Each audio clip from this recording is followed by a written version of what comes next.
Even though this life gets tough, said you gotta keep fighting. And even though it gets hard, it's gonna get hard. You gotta keep striving. But you gotta keep striving. Through the fears and the loss, so the tears won't turn off. No, he hears your heart's cry. Hold on to his words. Lean on him. It gets better by and by. The toughest war you ever face will be domestic. It's elementary, it's been this way for centuries. Cold War was raised against our seas. Take off them blinders, you will see. That it ain't about them gas prices, it's all about who whip the nicest. All about them deals on bundles, Arrow Fleet don't make them up. Face beating red bottoms, dead beats we hear about them. Fitted up from head to toe, but never at their children's door. Wonder why they dying by the dozens, but it's simple, yo. Just listen. It's time we stop ignoring facts. It's time we take our family back. Fix the root and then attack. Stop making moves without a plan. Control emotions, then we stand. Calling on my kingdom and to come together. Take this land. We gotta fight, our future depends. Get the head back in order, cause that's where it begins. Invest your all into your garden, water the roots to the end. Nurture the family tree and let the fruit feed all men.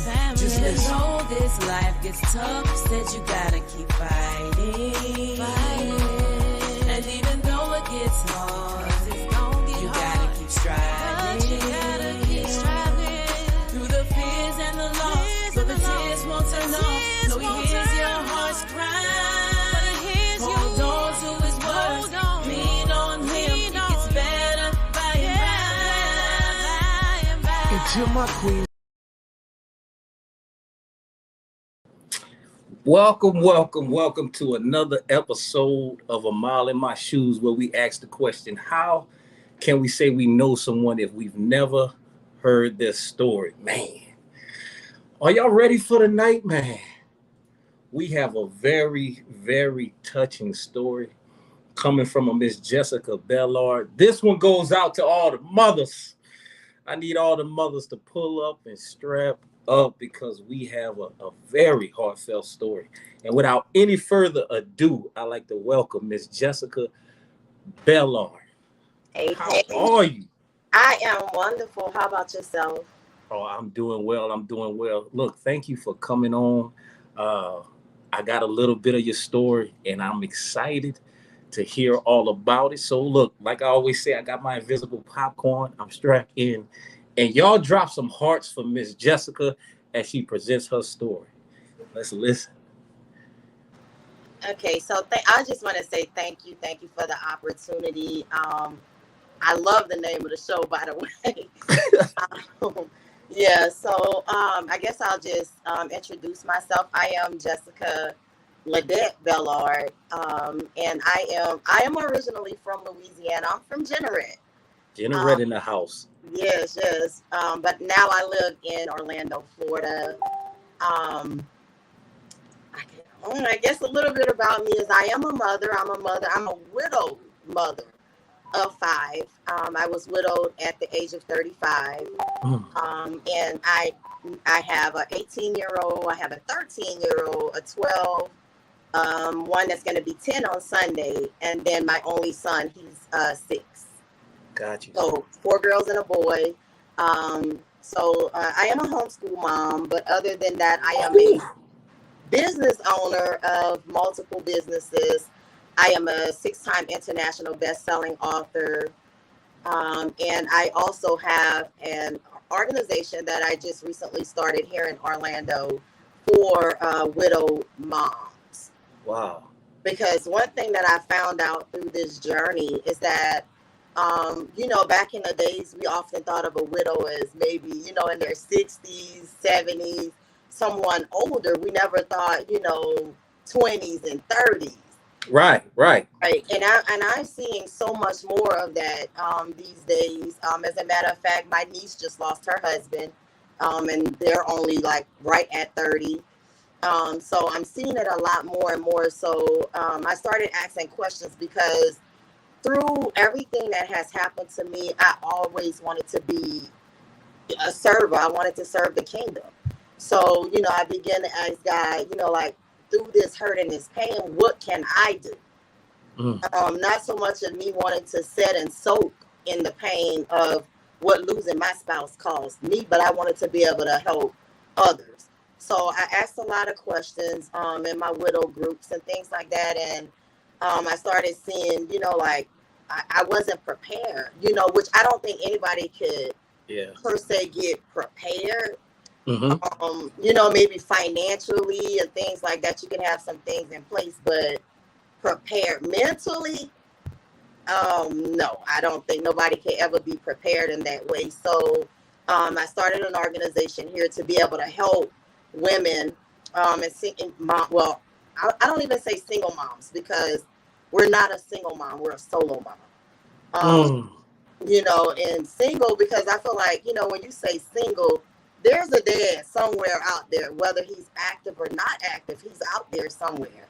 Yeah. But as a solo mom, there is no dad. Dad is gone. Dad is gone to heaven. There's no dad. So I like to say solo mom and not single mom. So yes, I have a lot on my plate, but like I said, I don't soak in that. I realized that everything that God did, he did it for a purpose. Yeah. And there's purpose to, what's going on in my life now. So I just try to use what I've been through to kind of, talk to other young women that may be going through the same thing. I even remember my niece asking me I think about 2 weeks ago when she lost her husband, she said, "Can I live? Will I live?" And that was the most hurtful thing I had heard since I started my widow journey. Yeah. And I was like, yes, you can live. I said, look at me. I am the definition of living after. After you go through something so tragic, I am the definition. So if you want to know if you can live, yes, I'm the definition. I am the face of living after. So I do thank God that I'm able to be so strong because I'm only I'm 4 years into this journey, which a lot of this journey really just started hitting me recently. But I'll just go back just a little bit. My husband and I, we have been together since, I think we met in 2001. I was just recently graduating. I was 18, started college, was at McNeese attending. I met my husband. He was 20. And we was inseparable from the first time of meeting to the time of his death. It was us. So anybody that knows me, knows us, it's different now because now you see me, but you don't, because everybody knew when you see me, you seeing him. Yeah. And I say, a lot of what I'm going to say tonight because I really want people to understand, my husband, he was a husband. He was a father. Some people have husbands and fathers, and it's just, they do a little bit here, a little bit there. But my husband was a father. He was a provider. He was, anything we needed. As a matter of fact, I got my degree from McNeese, and I'm in, healthcare. My husband even told me, you don't have to go to work. I just want you to stay home and raise these children. Yeah. And I did do that for a little bit, and I'm forever grateful that I had that opportunity, that he gave me that opportunity to be able to raise my children, when they were little and not be stuck in the hospital because I was working nights, and that was very hard to leave a baby behind to go work, a 10 to 6 shift at the hospital, then come home and I was exhausted. Yeah. And he would see that and baby would just cry all night long and stuff. So it was like, no, I need you to be home. So when I speak about my husband, I speak about a good man, great father, great provider, great husband. But like I said in the beginning, this journey started for me March 2nd, 2019. And I go back just a little bit. I remember I was scrolling through Facebook. It was like December of 2018. And I saw a Facebook friend of mine had lost her husband, and she was sharing pictures, sharing her thoughts behind losing her husband. And I remember laying in the bed and I got so emotional and I couldn't understand like why this was affecting me so bad because I had never met this lady's husband. I had never met her. We was just Facebook friends. Right, right. And I kept saying, God, why am I getting so emotional about her situation? I know, it's horrible. It's bad. She has two, little kids and they lost their father, but it was deeper. It was so much deeper and I couldn't understand like why it was so much deeper until 3 months later. I remember, and I was actually living in Atlanta at the time. My husband was there in Atlanta and I had came home to Generate for a little bit. And I was at home and I remember like being in bed with one of my babies and they were tossing and turning all night long. I was tossing and turning all night long. Like I was real restless and I couldn't understand like what was taking place, what was going on. So I went on to Facebook and I was like, let me just look around on Facebook. Maybe I'll fall back to sleep. Mm-hmm. And I don't know. It was just something just was like, check your messages, check your other messages, check all these messages. When I did check my messages, I seen it was a message from the Clayton County Police Department. And I was like, this has to be, because my husband was always a jokester. So I was like, maybe he's joking around with me, playing with me or whatever. So the message said, please call the Clayton County Police Department. They gave me the detective name and everything. So immediately when it said a detective name, I was like, oh, wait a minute, like something is wrong. So I think it was maybe 3:00 that morning. And I was like, I can't, there's no way I can wait till 8:00 or 9:00. Let me call. So I called, the guy picked up, and that's when I realized, I said, this is not a joke. This is not my husband. Yeah. So the police officer, he asked me a couple of questions of who was I? He said, are you married? What is your husband's name? And I said, I gave him all the information. And he said, I said, what is wrong? I said, because you're scaring me, because you're taking your time. Yeah. And he said, no, I don't want you to be afraid. I said, are you looking for my husband? He said, no, I'm not looking for your husband. And I was like, what do you need with me at this hour of the morning? He said, where are you at this moment? And I said, well, I'm in Generate. I'm at my mom's house, visiting for a while. What else can I do for you? He said, give me the address to where you are. I said, are you looking for me? Because I had never been in trouble. My husband had never been in trouble. Right. Never, we wasn't even trouble people. Like, we were law-abiding citizens. So I was like, I told him, I said, you're making me nervous. I said, but if my husband did something, which I don't think he did, I said, but I will find him and bring him to you. He said, no, ma'am, that's not what this is about. He said, I need to send an officer to you. So in the back of my mind, I'm looking at my kids. They're starting to get ready for church. They're going to church with my mom. So I'm like, so he said, I'm looking for you, but Miss Roxanne is looking for you as well. And that's one of our family friends, an older lady. And I'm thinking, wait a minute, if she's looking for me, something is terribly wrong. So as I'm trying to call, I called her. I'm on the phone with her and I see the police approaching slowly. Mm-hmm. He's gotten out of the car. He's approaching my mother's door.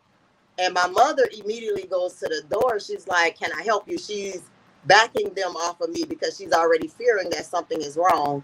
So Miss Roxanne she started crying as I have her on the phone, but the police is coming towards me. And I'm just thinking like, so she tells me that my husband had been hit. And I was just like, hit, okay, do I need to come home? Like I can catch a flight, I'm on my way. And as soon as the police hit the door, he looks at me, he said, I'm sorry. And so I'm sitting in the chair and I'm like, I said, I'm just looking and my mom's like, thank you, for coming. And I'm like, well, thank God, because I was just like, sitting there shocked, I'm sitting there thinking, dang, man, I'm 35. Like, I ain't, I didn't sign up for to be a widow. I thought, this marriage was forever. You know what I'm saying? We was gonna grow old. We were gonna see our grandkids. We was gonna rock in a rocking chair. How does your mind even wrap around that? Somebody bringing that news to you? Like, it wasn't. I think I went into power mode. It was protection of my children, protection of myself, because only thing I could imagine was, how was I going to go in that room and into that bathroom and tell my babies that this had happened. So as my mother immediately screamed, and I think that's what alerted the house. And when I went to go, my aim was I was gonna go tell my oldest daughter first, which my daughter was, I think, 14 at the time. And when I got to her, I told her, and she just pretty much collapsed. And I was like, I'm not even finished, God. I haven't even went to tell the little ones. So, I mean, it was, I got everybody told. And of course, it was a lot. Is action in the house started moving really, really quick. People started coming. And I don't know. I just think I sat there, and I don't know if my disposition or my actions was enough for some people, because it was like, you're not crying, you're not running, you're not jumping. But for me, it was get into position to do what needs to be done next. I was like, I know I gotta go home. I'm all the way here. I gotta go 9 hours back to Atlanta, and I gotta, I don't, to be honest, when I got ready to take that trip, I don't even know what I put into a bag. It was something. I remember pulling a suitcase through the airport, and I remember thinking to myself, oh God, it's going to all come down on me when this airplane lands in Atlanta.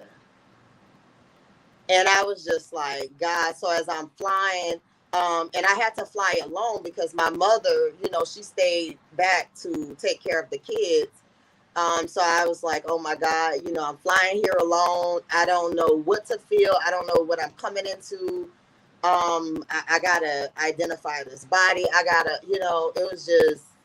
it was crazy, to say the least. Tell me this, like, when something like that happens, is it almost like a disconnect from reality straight? Almost, I don't want to call it robot, but like you said, you looking at them children, you like, I don't have time for emotions right now. I got 5 children on the side of me. I have to take care of what needs to be taken care of. Yes. For me, I think initially it was, the shock was so much to where I was so shocked I could not cry. I had no, to me, it was like action, jump into action. You need to go back to Atlanta. You need to see, you need to see, because for me, in my mind, I was like, I need to see that it's my husband that you got, Yeah. Because one of the first things that I did when I got off of the plane, I went to the Clayton County Police Department, and they're giving me, the report they took that night, and the age of my husband was wrong. The race, they had him listed as a Hispanic, and he was a light-skinned man, but he was a black man. So I was like, all of this is wrong. I need you to fix some things, and things like that. So, I kind of went into overdrive mode. It was like, I gotta identify him. I gotta get the funeral planned. I got to see about my babies, because mentally I knew that they was not there. But the whole time, and it was weird because for the first 2 years, if there was moments that I cried, but I don't think that there was ever moments that I grieved. Because at that point I was flying back and forth, from Atlanta to Louisiana, because I would get I would get to Atlanta with the thoughts and stuff of, doing what I needed to do for him. But after a couple of days, I was like, I need to go see about my babies. So I was going back and forth for a bit. And I can recall like just, meeting people on the airline and stuff. And I was sharing with them, like what had happened. And I never cried. And people would say, "Oh my God, you're so strong. This just happened and you're not even crying." I don't know if it was the adrenaline of things that needed to be done or what it was, but I just felt like in that moment, it wasn't time for me to cry. Yeah. I needed to pretty much, like I say, pretty much put my big girl panties on and handle the situation. Um, and for some people, they did not understand that. Like even to this day, they don't understand. It was like, oh, I've heard so many. If I tell you the dirty things that I've heard about this, is like you must have had something to do with it because you wasn't crying. And I'm like, do guys, look around. I got 5 babies. I cannot sit here and soak in what has taken place. And my babies, like are sitting here watching me. And it was never the fact that I didn't want to cry in front of them. I just knew, it's a lot lost. We lost a great husband. We lost a great dad. We had taken such a great loss till it was just like, I got to find a way to not fill the shoes, but kind of like make it a little bit okay for them. It's like your stability, like their stability was dependent on you, like standing and not moving. Because they waiting. If I see mom crack, oh, it's over with. Yeah. And and that's what it's been. And I can honestly tell you that's what it's been for these 4 years. Mhm. And then I wasn't even, just finding out about his death. That wasn't even the end because the guy that did do this, he was missing. He was missing. Nobody knew where he was. He left the scene of the accident. He left him out there to die. And it was like, we have your husband, and we're getting ready to send the body to the Georgia Bureau of Investigation, but we have no person. We have a description of the car, but we have no person. So that was a whole nother, something. But I had made my way down to Atlanta, and I was going to take care of everything. And I remember driving down the highway literally in tears because I'm by myself at this point. So I'm feeling like, okay, I can have my little breaking moment. Let a little bit of air out the balloon. Right. So I had that little breaking moment.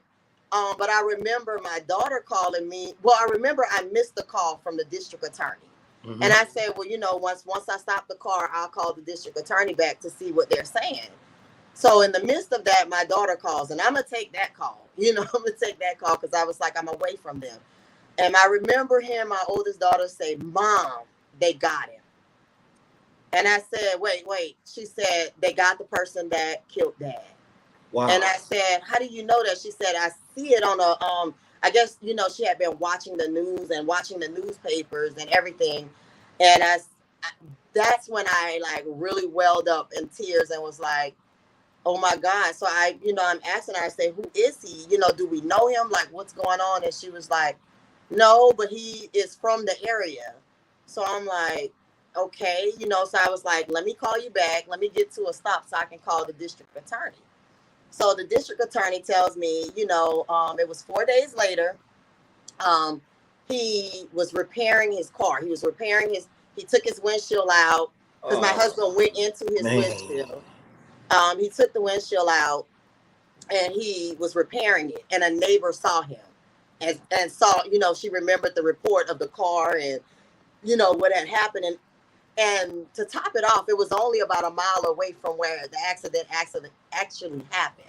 Wow. So he was repairing the car. The cops made the arrest, took all the evidence, the car, the glass to the GBI and everything. And I was just like, overwhelmed in that moment. I was like, wow. But, that's when the court proceedings started.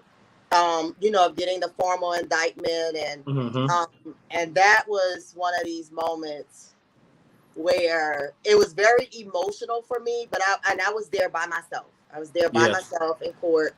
And I remember sitting with my advocate because they had given me a victim advocate, and everything. They had done a lot from the city of Jonesboro, done a lot for my family at that time. And, I remember sitting with my advocate and they brought him into the room. And I'm just like, I'm just like Man. looking at him and I'm thinking, wow, because the lady behind him described the accident as he went, my husband was walking along the median. He went into the median and came out. So to me, I never felt like it was an accident. I felt like you did Wow. this intentionally. Um, so as I'm sitting in court and I'm watching, what's going on with him, and DA takes me out, and he's a hardcore DA. He said, I have enough evidence to get him formally indicted. So you don't need to worry about that today because he's going to jail and he's going today. He's going to stay where he is. And I remember, kind of gazing around the courtroom because I felt in my heart that his family had to be amongst some of these people, but I didn't know who. So, when they did the indictment and his attorney stood up, that's what made me realize who his family was, because the attorney kept going back and forth with the Yeah. family. Yeah. And I remember that day I had a friend of mine made me a shirt with my husband's face on the front, and everything, because since I've been going through this proceeding with the court, for me in my mind, I always wanted to make sure you see him, like you see the person that you did this to. Yeah. Because I to myself, I felt like I said, he's gonna realize who I am. He's gonna know who I am at some point. And they did ask me to stand. They said, is there anybody here for the defendant? For the victim. And I Mm-hmm. stood and they asked me, who I was and stuff. And I told him who I was. And he looked back at me. And I was just like, my heart was so crushed in the moment. And when I tell you this, it's going to sound really weird to a lot of people, but I don't know what kind of heart God gave me, but I just guess it's one of those good hearts, because I felt sorry for myself and my family, my husband, but I felt sorry for him. I felt sorry for him, and I felt sorry for his children, because what I realized in this is that, I had 5 kids, my husband and I, but he had 7. Young black man. I think maybe early 30s. He's in his early 30s. And 7 children. So I felt like, gosh, man, you ruined the life for my 5 kids. And by you serving time, you ruined the life for your 7 kids. So this is 12 children involved in something that you could have possibly avoided, because like I said, I don't feel like it was an accident. Because later down the line, I found out, 2 months prior to this happening, he was picking and nagging at my husband, when my husband would go out and about. So I was like, I knew it in my heart that I never, that this was not an accident. Of course, they're trying to trial it like an accident, but I know at the end of the day, God gonna get the glory. Yes, indeed. God gonna get the glory in it. But I remember going through court, and I had a great friend of mine that we used to attend church with. Our kids were about the same age. Because that was one thing about, my family. We were always in church, paying our tithes, doing everything. So, I never questioned God about what took place, but I always said, thank God that I knew the Lord the way that I knew him when this happened, because Right. I probably would have been in 1,000 pieces, scattered somewhere, because it's hard. It was hard. It still is hard. And then being able to process all that. But I remember, the family had asked for a bond and everything early on. And I remember, my advocate saying, Miss Bellard, just bear with me. Don't make no actions. Don't nothing. But I remember when the judge said, a bond, you left the scene. You know, he was like, I'm listening. I'm listening to you. Yeah, he said, I refuse to grant you a bond, sir. And I mean, I remember saying, you know, raising my hand, and I'm like, thank you, God, because that was the one thing that I did not want. Well, I never wanted it to happen at all. Yeah. But I do, you know, I do understand that, you know, even though he was a defendant, you know, he had rights as well. So I remember walking out, and I really wanted his family to see. I wanted them to see my husband's face that was on the picture. So I remember coming out into the hallway, and I heard his grandparents talking to the attorney. Yeah. So I kind of stood, you know, I didn't stare at him or anything. I just kind of stood because I want to know what you're saying. So I hear grandmother saying, I just want my grandson home. My grandson said he did not do this. And so the attorney, he said, yeah, I'm with you on that. I don't think your grandson did it, and I'm going to bring your grandson home. You know, and that kind of, it took my breath away. So I was like, let me walk off, because this is not, because I know I'm going to say something. Yeah. You know, like, because you all, you know, they were out in the hall, they were laughing. You know, and I'm like, you're laughing. You know? So I said, let me just go. So I went outside, and I literally stood with my, you know, facing the courthouse, because I knew they were going to come out. Mm-hmm. And just like I thought, Grandma and Grandpa came out. She looked, she said, "Ooh, that's a nice looking guy on your shirt. What happened to him? He looks young." Whew, when I tell you, that took everything out of me. I wanted her to see it, but when she said that, it took everything out of me. So I told her, I said, you know, I said, "Are you Mr. Harvey's mom?" And she immediately got upstirred. She said, "What do you mean?" You know, I said, "No." I said, "I'm asking you, are you his mom or are you his grandparent?" Right. "I'm his grandmother." I said, "Well," I said, "the guy that's on the front of this shirt," I said, "is who your grandson hit." Mm. She said, "No, ma'am. My grandson said he did not do anything." I said, "Okay, ma'am." I said, I'm not here for a confrontation or anything." I said, "You know, we just left the court. You saw the indictment. You heard everything that was presented." I said, "So I'm going to let God be God and do what he's going to do regarding the situation." Her husband looked up. He never was real nasty about anything, but then even her, she began to cry.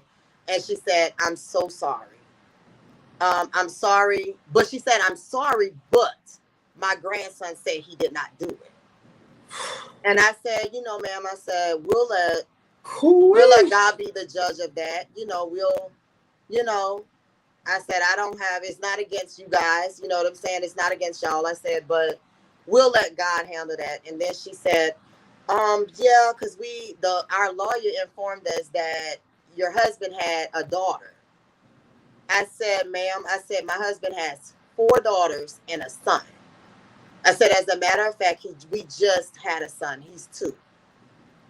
And she began to, to weep outside. She was crying.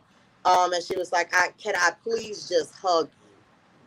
And the granddad said the same thing. That he said, "Can I please just hug you?"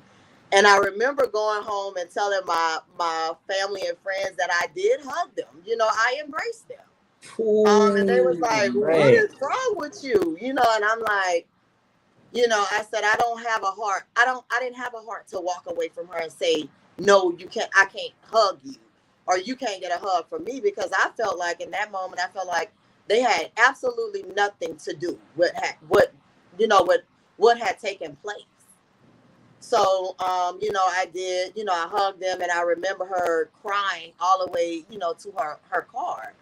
And I remember, sitting in my car, because every time I would come out of court, I'll sit in my car and I'm just like, "God, please, like, I need some strength to get through the rest of this day." you know. And I remember one of my friends had told me, she told me a lot of things, but she told me, ask God for strength for that day and let tomorrow worry about itself.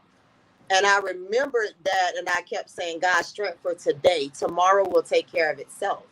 Um, but every time I would come out of court, I had this friend that would call, and she would, uh, kind of talk me through. Jessica, are you okay? Let me pray with you. I want to know that you feel better by the time I finish praying before you get back on the road. So she would pray and pray and pray, and I remember, I told her, I said, every time you do this for me, it's like it gives me that extra ounce of strength to keep pressing. And she said, you know what? That's what I wanted for you. She said, but I want you to understand that this was not in vain. You did not lose your husband in vain. You lost there's a purpose in this. Yeah.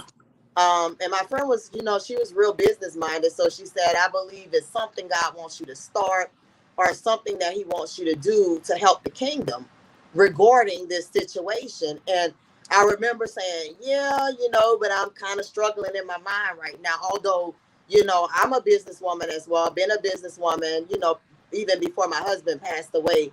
But I just could not find the strength to do anything regarding widows, grief, death, nothing at the moment, because I felt like I was dealing with me. And I remember, my friend saying, why don't you come and stay with me for a little while? She lived in Lake Charles. And I was like, no, I think I'm gonna go back to Georgia. And she said, she begged me on the phone call, and she was, told me about her husband. They were having some marital issues and stuff, and she wanted me to come. She even told me that, she was having dreams that her husband would die. And I told her, I was telling her, I said, pray about those dreams, because that's not a good feeling. I'm like, even though y'all having issues, I'm sure y'all have had good times. And losing him would definitely take you to a place that you might not want to be. I said, I'm telling you from what I know, not what I read, but what I know. And I remember ending the call with her, and she said that she had gone to a book signing, and it was about a mother and some grief. And she said, but I don't think the book was for me. I think the book was for you. She said, so when you get back to Louisiana, I'm going to come visit, have lunch, and I'm going to give you the book. Yeah. And I said, okay, or whatever. And I went home, got on mom's couch, was sleeping. And I remember my mom calling out to me, and she said, something happened in Lake Charles. A man just killed his wife. And she said, she told me the name, and I went to the TV and I said, that's my friend. They showed her as a soldier, because she had been a soldier. They showed her a picture, and I was like, man, I said, she was seeing her own death and not his. Wow. And I think, and this was, my husband died March 2nd. My best friend, she died May 1st. And I remember thinking, okay, God, that was the day that I remember throwing in the towel. And I was like, okay, I don't know what you're trying to teach me in this, God. But I'm like, I'm taking hits like Layla. I'm like, I'm getting knocked out over here or whatever. And I was just, like, God, that was my prayer partner. That was the person that was praying me through my situation, my court dates, giving me encouraging words, giving me affirmations, just everything for me. And now she's gone, and I was just like, I think that's when I really had the meltdown and cried and everything, because I was like, God, like, I'm not a bad person. What is it, what is it that you're trying to teach me through this? Yeah. And I remember, asking God, and then I remember calling back on one of my other friends, and she was a business owner. She had also done some business coaching, coached me in some businesses and things. And I knew she was like an avid traveler. So she was like, Jessica, I just want to send you and the kids on vacation, like on me. And I remember saying, God, I love to travel, but right now my mind is just not wrapped around the travels and stuff. And, she talked to me and kept providing me with affirmations, kept trying to send me. She really was trying to send me on a 365-day trip, like get in the RV and just go with the kids and homeschool them on the road. But I had a little bit of fear at that point because I was like, I'm a woman on the road, 5 Yeah. kids, Yeah. you know. And then I happened to be looking on Facebook and it said, rest in peace to her. And I was like, God, you know, you took my mentor, my coach, my husband, my friend. Like, you know, it was like all three at one time. And I was just like, done. You know, I was like, I'm done. I'm done, you know. And I was telling some of the ladies from, you know, that was in being mentored by her with me. I said, for some reason, I keep seeing her like she's running in a race and she's passing the torch. That was very significant to me because I felt like it was like, I need you to run on. And that was that moment where I was like, you know what? All is not lost. There is a purpose in everything that God is doing in that season, you know, that he was doing in that season. And I was just like, you know, there is a, you know, I constantly, and I still to this day tell myself, there is purpose in my pain. I need y'all to type that. There is purpose in my pain, man. Yeah, there is. And I, you know, over these 4 years, I have definitely realized that this wasn't for me. This wasn't for me. This was not about me. This was for kingdom business. This was for me to step out and do some of the things that I have done. You know, because as I was in my widows group, I kept hearing people saying, you know, I just been in my house for a whole year. I don't want to do nothing. I don't want to, you know, and I was thinking to myself, you know, I don't think I have that ability to not do nothing. You know, when I wake up in the morning and I see them 5, you know, little kids looking at me, what I'm going to eat, what I'm going to do, you know, and things Gotta like move. that. So I was just like, there's no way I can soak and sit in this pain. You know, so I you know, I started to get the kids back moving and rolling. And, you know, I just knew, you know, to me, I just kept saying, what would my husband want me to do? You know, and one of those things is he was crazy about those kids. You know, we had been praying to God for a long time for a son. And I was just like, you know, even in that, I was like, God, you know, we went through having 4 daughters, which, you know, he loved without a shadow of a doubt. I can imagine that. Ooh. Yeah, and I did too, you know, and I do too. But, you know, when he got that son, that was just like, that's my junior. My name can, you know, keep on, you know, keep living. And I mean, when I say he was so excited, and I think I was so excited, you know, he was like, you know, you have to allow me to name my son. And he named him Nathan Isaiah. And he was like, Nathan was a prophet. Isaiah was a prophet. My son is going to be a prophet. You know, he began to speak a lot of things over his son. Even in the womb, he was speaking things over him. But I remember saying, God, you gave him 2 years, like 2 little years with his son. I mean, and he had so much planned. Like he wanted him to be a boxer, and, you know, he wanted to take him to the boxing ring with him. And it was just so much. And I kept saying, God, like, you know, not really why did this happen, but I was just like, wow, you know, God, like he didn't even get a chance to do any of those things. But now I realize why God blessed me with a son. Because now my son is just like his father. The love that his father showed to me is the love that he gives to me now. And it's like in those moments, he's always the one that said, Mom, you're okay. Everything's okay. I love you. So he reassures everything about this, you know, life. And he is a boy. He's a man. He's a boy. You know, so he gives, you know, he tries to show the love to me that I feel like that his father would have been given. And he does that with his sisters as well. So I'm like, okay, God, you know, I thank you for blessing me with him so that, you know, his father can really live on through him and stuff. But you know, it was just like, God, you know, we was just getting started with him. He was just starting to walk good and everything. And it was just like, nope, you know, So now, I try to, of course, keep the memories alive and, keep him knowing his father because he was, he was so young. Yeah. And that's the hard thing, that's the hard thing in it. And like I was telling someone last week, my 11-year-old, she never cried in none of this. And she was always the one that was telling everybody it was okay, and at the time she was only 7.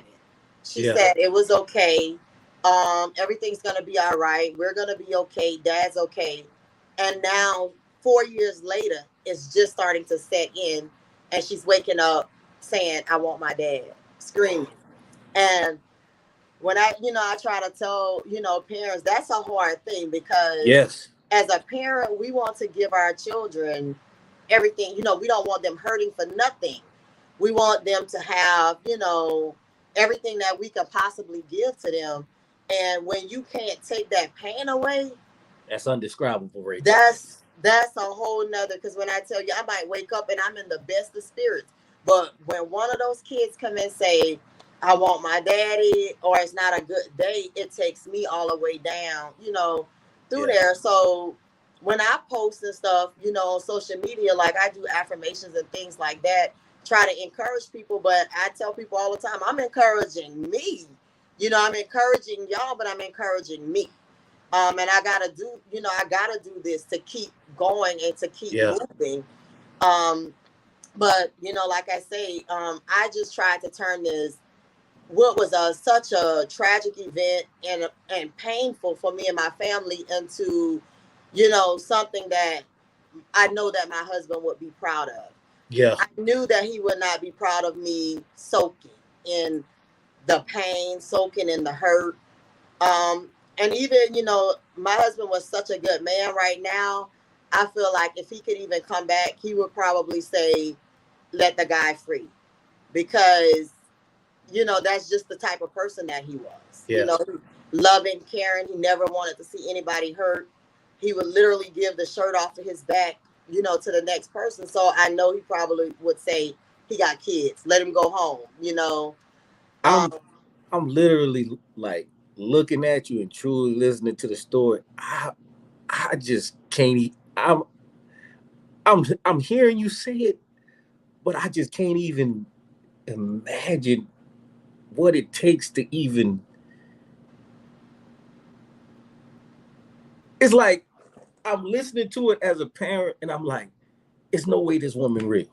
Like, it's oh my God, when I tell you, like, it has been so many things, and I'll even tell you this: we're not even finished. We're still in court. So I believe, well, tentatively, we are supposed to be in trial next week. But of course, there's two older cases before this case, so it may push us back a little bit. And that has been I think the most frustrating thing, because when you are trying to heal, but they'll go months without court, and then there's a court date.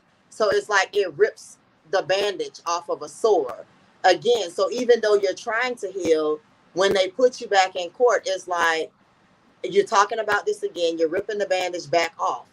And I think, right now I'm kind of at the place where I hope they will take the plea deal and we can be done, because it's going to be very, very hard. Very, very hard to go. Because I just talked to my district attorney again, and he said that he really doesn't want to put the family through all the details and the gruesome things of this accident. So it's kind of like, everybody's kind of praying that attorney just takes the plea and we can move on. But I was supposed to get some information if they did that, and I haven't gotten it. So I'm thinking we're probably going to trial.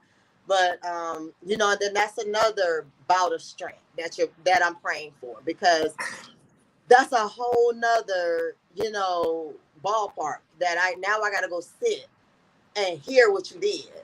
And hear, because they already had started saying about, the blood was on the car, so I got to go through the gruesome details. And then not only that, So, I had the hugs and stuff with the grandparents. And then when they came up for bond reduction again, mom ran behind me in the courtroom and wanted me to hug her. So I'm standing outside hugging her. And she's just, I'm so sorry. I'm sorry. I'm sorry. And that's all she could possibly say to me. But I'm like, I can't just like turn my back because you are trying to embrace me. I realized that it wasn't you that did this, but for him, there has never been any remorse. There have never been, I'm sorry for what this has caused your family. As a matter of fact, it's arrogance. It's arrogance. Every time he sees me in the courtroom, now, of course, it's 4 years later, so he has gotten his bond reduced down to where he bonded out for the time. And he will literally try to sit behind me, directly behind me in the courtroom. And then leaving out, he's blowing his horn. I mean, it's a whole lot of harassment.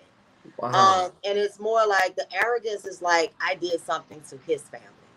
And I'm like, you did something to my family. I probably would have a little bit more feeling of letting you not go, but being a little bit more laxed on what I want to happen if you showed remorse. But there is no remorse. So I'm just like, Right. So that takes a whole nother level of strength as well. Like, I tell anybody, like, this is what made me realize how strong I really am. This is what really made me realize that and I've been, born and raised in church, born and raised knowing God. My cousins are all preachers, and I'm just like, I believe in God and I trusted God, all my life.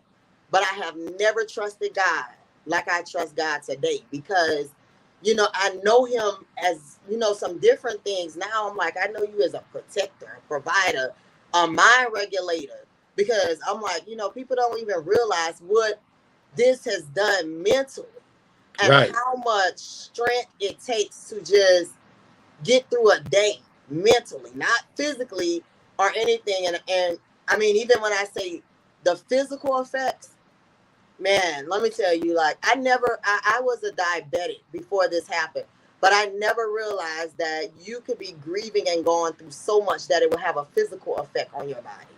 Mm-hmm.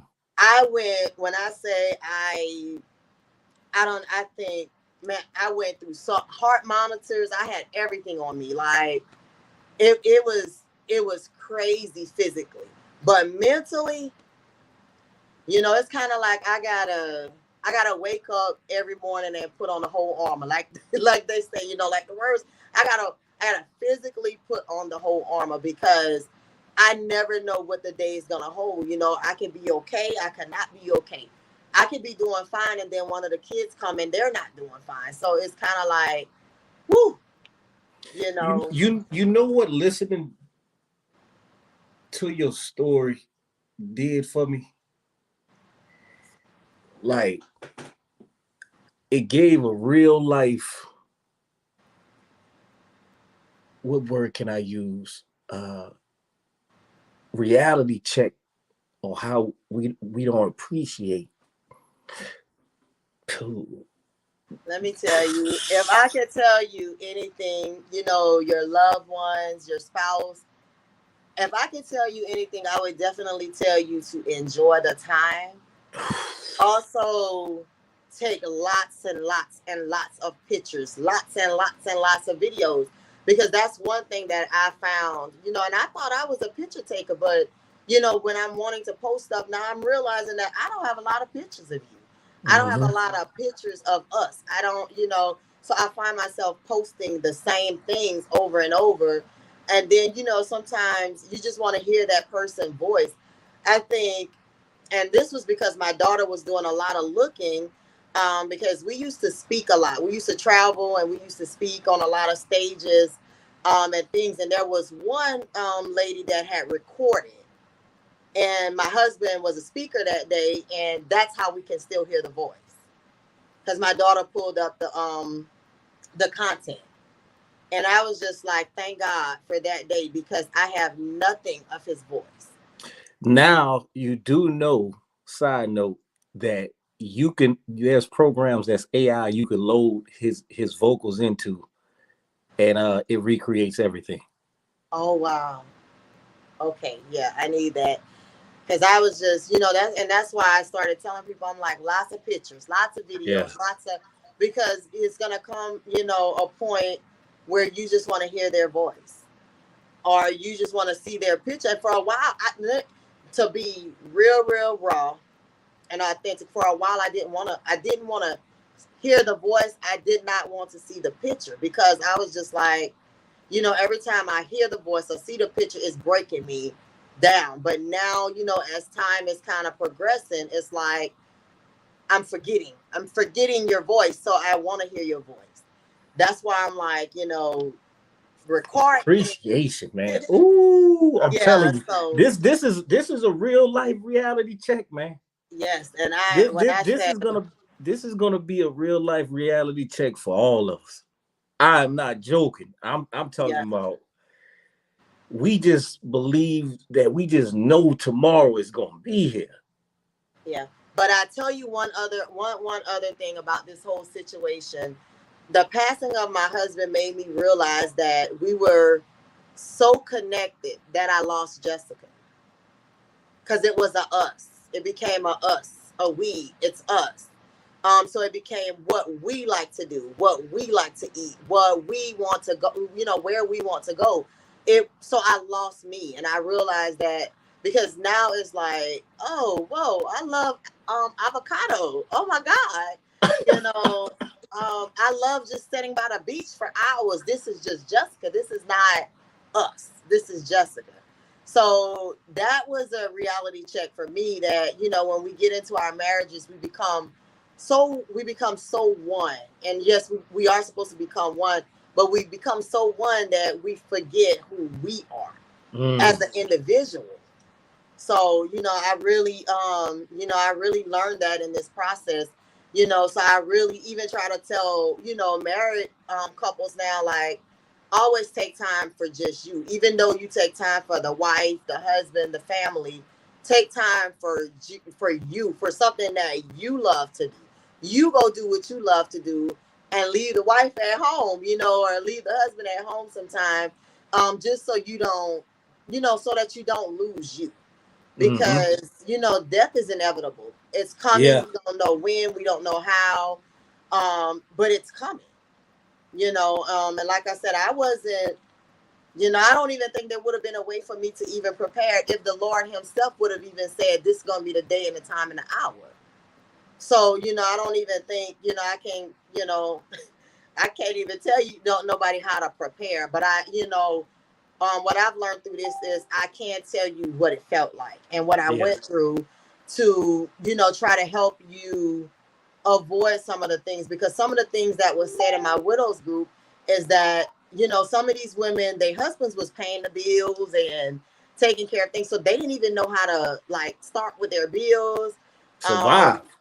and then that income coming out. The husband is usually the breadwinner, he's the provider. So losing that income, I saw, a lot of women lose houses, lose cars, and everything. And finance was my first business. So, what I said to myself, I said, I can't tell you how to prepare your heart and your mind for losing your spouse, but I can help you prepare your finances as if it was just you. And Yeah. I like to tell people, think about your finances and the way that you're living, like just you, even though you might have a spouse, but ask yourself some questions like, if my spouse was to pass away, can I still maintain this lifestyle by myself? Mm-hmm. Because that's one of the things that I find very hard for, a mother when she loses her spouse to maintain that house the way dad had, the trips they were taking, the foods that they ate, things like that, because it's already a major change for the children. Dad's not there. But why are you gonna change? Now you gotta change your house because you can't afford it, because dad was a winner, breadwinner, affording everything. So I'm like, women, as much as some of our guys will tell us, they got us, don't worry about it. But what if something happens? Everybody thinks about divorce and things like that, but nobody thinks about losing a spouse, especially the young people. You know what I'm saying? 20-something, 30-something, 40, even early 40. You're not thinking about your spouse going to pass away. I'm hearing, do you have your life insurance policy set Yes. up? And that's stuff that we just, Yes. a lot of us don't think about as a culture. Right. We don't think about it. So right. that's some serious questions to ask. Right. So, I throw those questions out because, I'm like, I want people to really think about these things because you have just lost a major part of your life. You don't want to have to change your lifestyle. Yeah. And a lot of people are living check to check. And, what happens when that check is cut and that rent still or that mortgage still needs to be paid or that car note still needs to be paid? You have no way. There's no way. She's dropping some major nuggets right now, y'all. And I ponder because I've been in the finance industry over 18 years. I've been running my financial firm, but medicine is where my education is. So, I want to go back to helping, in the hospitals, and I have my wellness center now. So I'm, doing a lot of work in healthcare now, but I was like, every time I try to put that financial piece down, God is like, no, ma'am, no, ma'am, you got some work to do. So do you provide the classes or the mentorship or the services as far as finances? I do. I have this last year, I have been taking a lot more time with widows and people, because there's some people in our widows group that, have husbands or wives that's on hospice. So they have not passed away yet, but it's imminent. It's coming. So I'm just like, okay, you might have a little bit of time to kind of, get some things together, get your little, financial house in order. So I've been doing a lot of work because I've been really feeling led. I'm led a lot more to women, because I just feel like, I don't know, that's where God has my heart. That's a major area that goes undone. Because it's, being honest, statistic is usually us that go first. It's usually the men that go first. So that's a major area to focus on. Yeah. So I got a question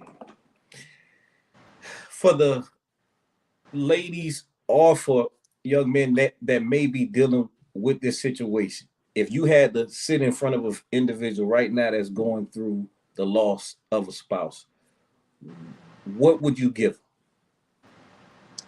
I'm definitely a God girl, so I would definitely say place your hand in God's hand. Trust him. Because one of the things that I did as a widow, I went to the Bible to see what God said about widows. And in there, God says he's a defender of widows. And I think that little piece of the scripture is what's giving me the comfort going through this court case, because, I keep saying to myself, God's word has never returned void. That's the word. And he said that he's a defender of widows. So he's gonna fight this battle. I don't need to fight this. And when I got that in my mind, that this, because when I say, God is truly a mind regulator, he is, because when I tell you, I and this is just me, my transparent moment.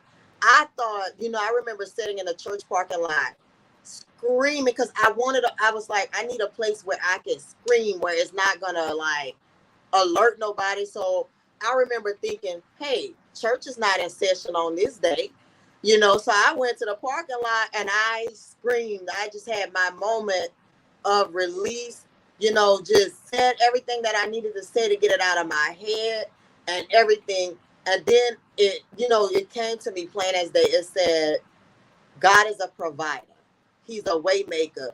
He is the defender of a widow, of widows. And I'm just like, Jessica, get yourself together, because this is not your battle. This is not your battle. This is the Lord's battle. Personally. So I was just like, get it out. I get it out.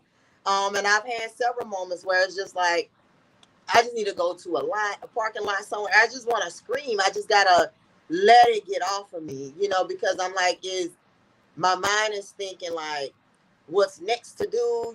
What is this doing to my kids? Like, and then as my oldest daughter got old, was getting older, I was like, my daughter's about to graduate. She's gonna want her father, like,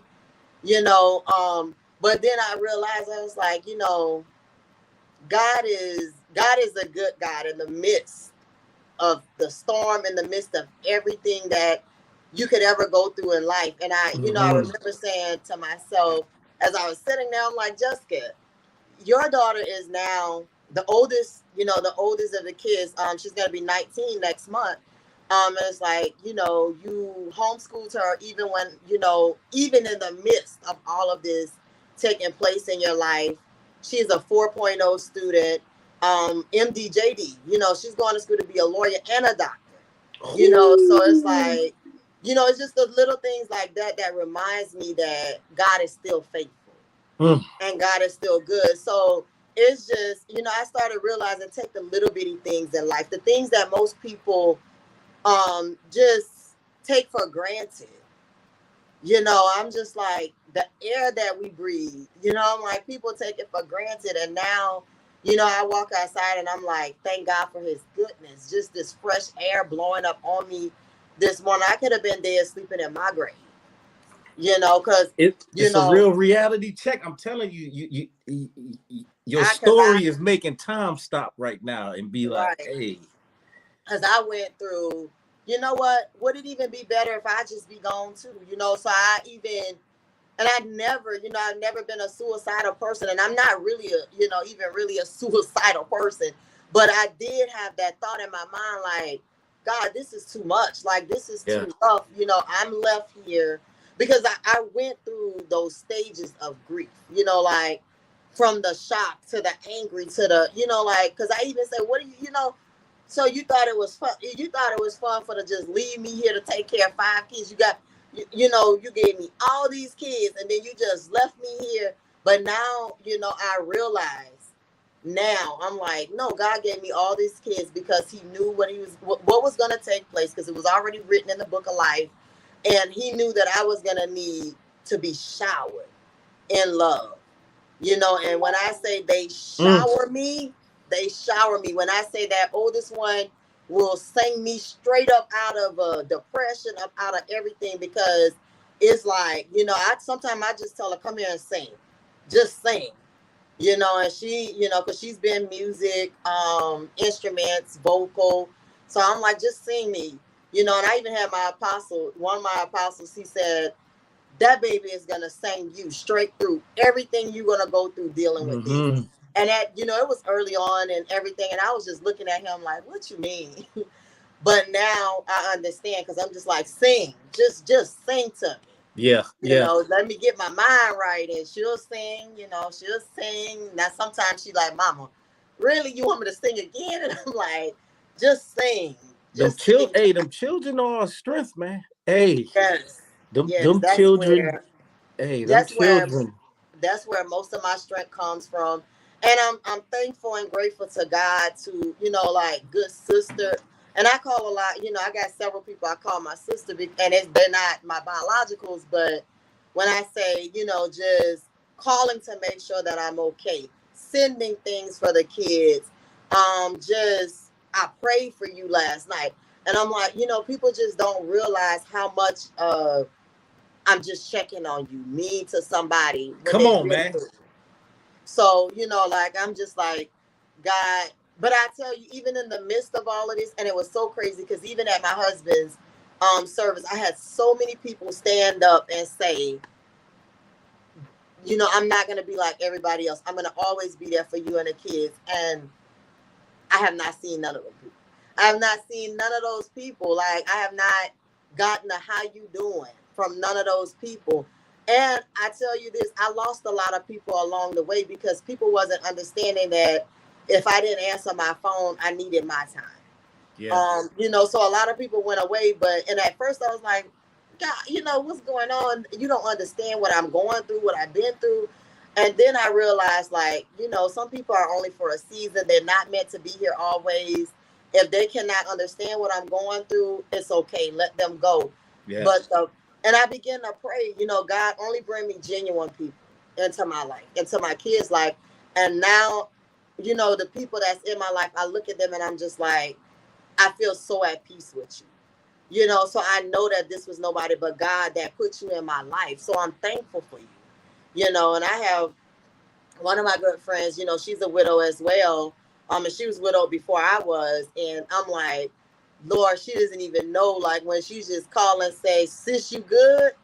You know what I'm saying? How much that does to me and does to my heart. Like, The stuff that we you take know, for granted, man. yes, the little things, Jeez, man. the people saying I love you, or and it ain't even so much the monetary, because I'm sure, there's people that's here tonight or that's gonna listen that say, 5 kids. I know the financial, burden that's on her. It ain't even so much as somebody doing something financially for me more, than it is like just say, I thought about you today. You know what I'm saying? Or is it, just the simple, I love you. I just want you to know that I love you. I love the kids. Just Yeah. something that simple that, can make or break, that can really make my day. Because I might have just, because I'm not one to really like sit there and you wouldn't even know, like, oh, she's dealing with something. Because I'm always going to be happy, upbeat, and whatever. But I'm just like, for somebody to just, I thought about you. I was like, whoa, thank And you. and I'm also hearing when you talking, like, as a people, we gotta slow down. Yes. Because everything that you saying just about the stuff that you value now, the stuff that means a lot, we gotta slow down. Yeah. It's almost like the world we live in now, it takes all that stuff away. It takes because everything is fast. Go, phone, this, that. The importance of it. Are you all right? Like looking in somebody's eyes and be like, you all right? You Yeah. sure you all right? And I can't tell you, because one of the things that I learned through this is, when people are going through things and you're saying, the common thing, is there anything I can do for you? Is it anything I can get? When people going through things, they don't really know what you could do, or, that their mind is not even there. But for the people that has been in my life that just did, they just did. They didn't ask no questions. They didn't, they just did. I really appreciate those people because, when people was asking me, what can I do? I don't know. I don't even know who I am right now. I don't even know where I'm at. I don't know what's going on, but I did realize and recognize all the things that was being done, even in the midst of me, dealing. So, that's why I would say I'm grateful for those people because it was people, that provided meals, that just did stuff like they didn't ask. It was just like, well, those kids still got to eat.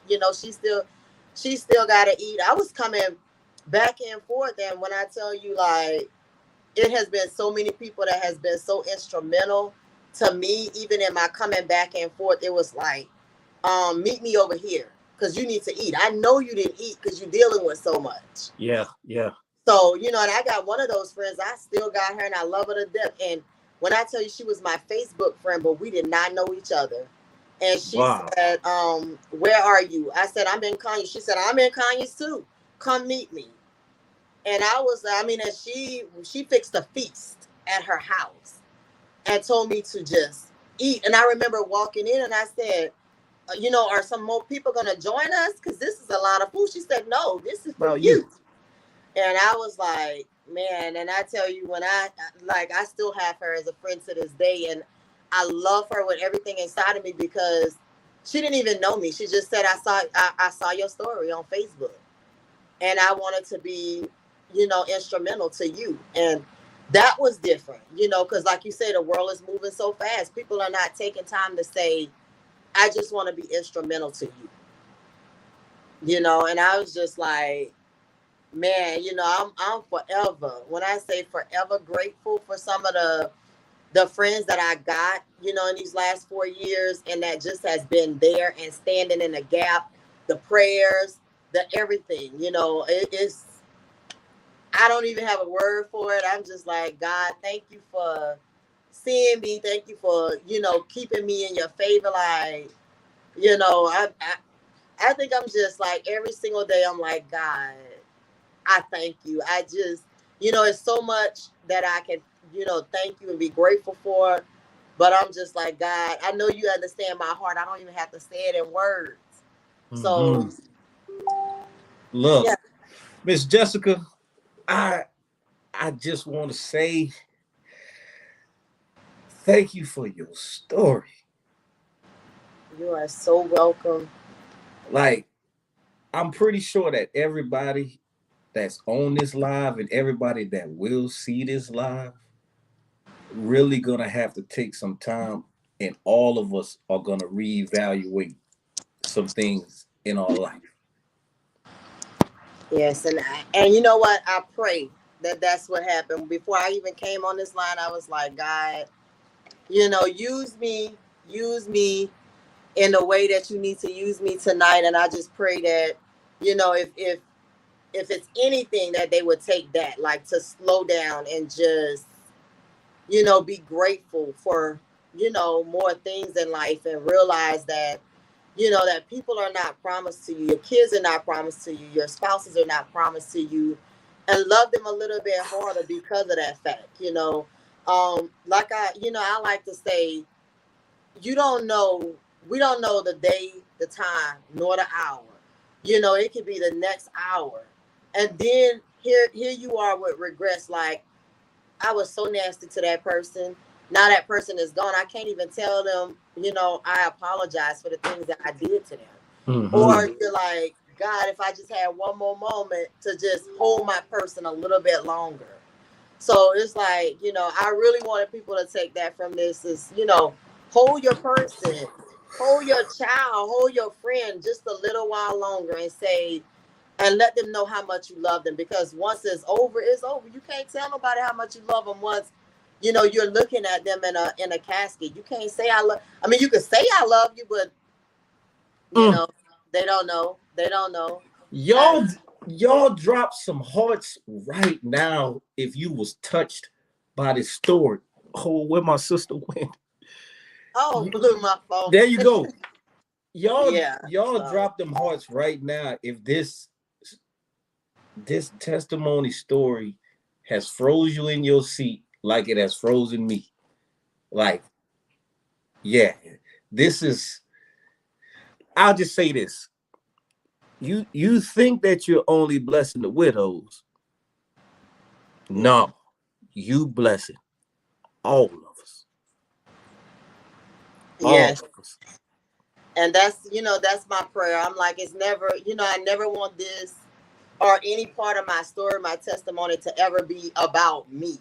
I'm like, this is not about me. This is about the kingdom, about, being able to import some wisdom and some knowledge into the kingdom, and maybe give people a different thought process. Like, hey, I need to slow down in my day. I better go grab my wife and hug her. I better go grab my husband, and hug Mm-hmm. him because, like I said, I never 35 years old, you know.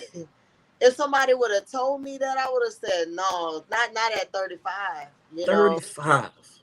I was like, I'm 35. I'm like, we ain't even got to the brink of living life. So I'm just like, but like, and this might sound weird to some too, but I always say, I do thank God for the years that Mm-hmm. He did grant me, grant us the ability to be together, to have our kids, to travel because we traveled the world together.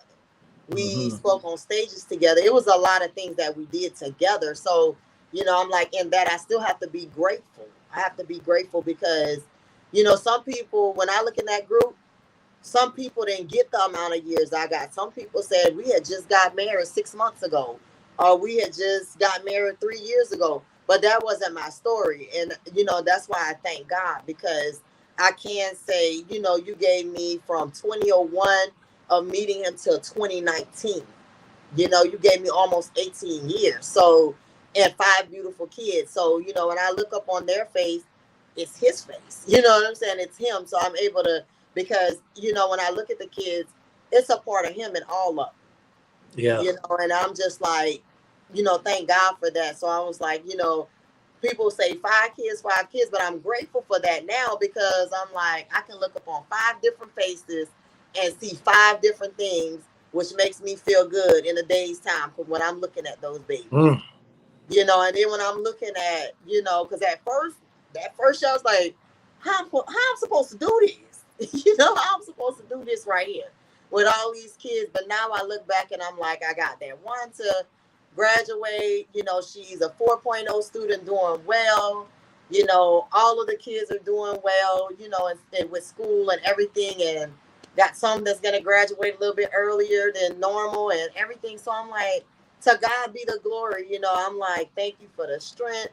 Thank you for everything. And people always look at me and say, you strong. And I'm like, it's by God's grace. Had I not known him, I don't think I would have been able to withstand the beginning of this. Like, even whatever. But I'm like, I thank God that I know him and I'm able to accept, what has taken place, and that I'm able to just say, God, thank you. Thank you for the years. So I remember saying that in 2014, when I was watching my dad be taken off of the ventilator. Because my dad was in a car crash, and he passed away in 2014. And I remember my head being down, and I remember saying, I don't want to be selfish. I thank you, God, for the because I was 30 at the time. I was like, I thank you for the 30 years that you gave me, my father.